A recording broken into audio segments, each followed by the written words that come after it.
নাম বাদ যাওয়া ভোটাররা জেলায় জেলায় ট্রাইব্যুনালে লাইন দিচ্ছেন। এবার দেখুন কৃষ্ণনগর, সেখানেও ট্রাইব্যুনালে প্রচুর মানুষ ভিড় করেছেন।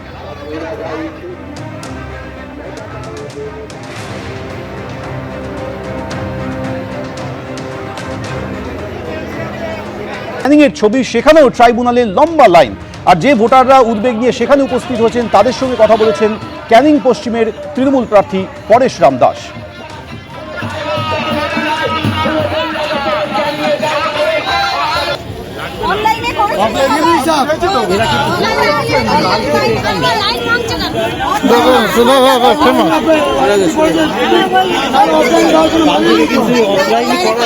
অনলাইনে করেছে তো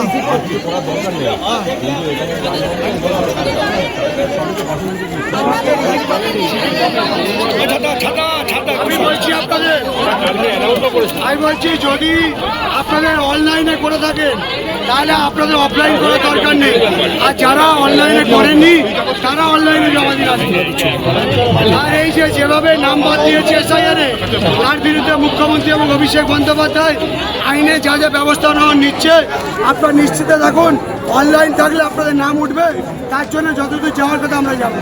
জেলা ধরে ধরে বিস্তারিত তথ্য দিয়েছে নির্বাচন কমিশন। আর এর মধ্যে জানা যাচ্ছে মুর্শিদাবাদে সবথেকে বেশি ভোটারের নাম বাদ গিয়েছে, 4.5 লক্ষেরও বেশি নাম ডিলিট হয়েছে।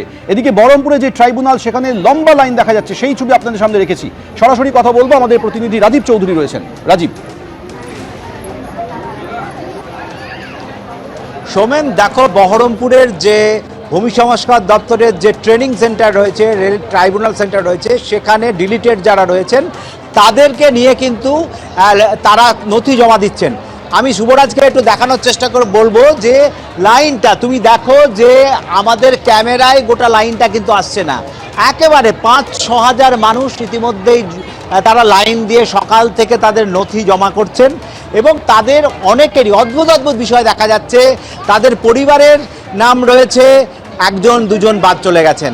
আমরা দেখো সৌমেন, একজনের সঙ্গে কথা বলার চেষ্টা করব, যার মা হচ্ছে পুলিশ অফিসার, যার বাবা হচ্ছে একেবারে তিনিও পুলিশ কর্মী, এবং আরেকজন তার ছেলে, 3 জনের পুলিশ অফিসার, মা, তার বাবা হচ্ছে পুলিশ কর্মী এবং ছেলে। আমরা তার সঙ্গে কথা বলার। আপনার নাম কি দাদা? আমার নাম আলকামা শেখ।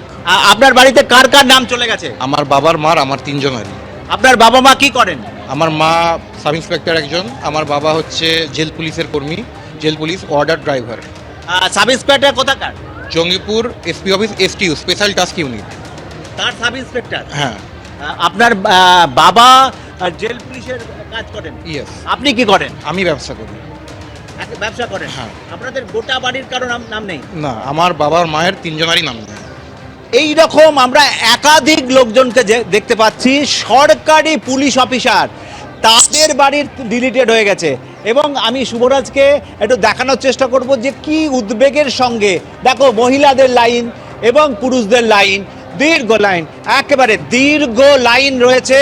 এবং সেই সমস্ত মানুষজন তাদের যে সমস্ত নথি নিয়ে উদ্বেগের সঙ্গে দাঁড়িয়ে রয়েছেন, জমা করছেন, আদৌ তারা আবার ভোটাধিকার পাবেন নাকি সেই চিন্তা যেমন গ্রাস করছে, এবং পাশাপাশি জমা দেওয়ার জন্য একেবারে অর্থাৎ উদ্বেগ নিয়ে এই মুহূর্তে ভোটাররা বহরমপুরের ট্রাইব্যুনাল লাইনে দাঁড়িয়ে রয়েছেন। তোমাকে আপাতত ধন্যবাদ। এবিপি আনন্দ, এগিয়ে থাকে, এগিয়ে রাখে।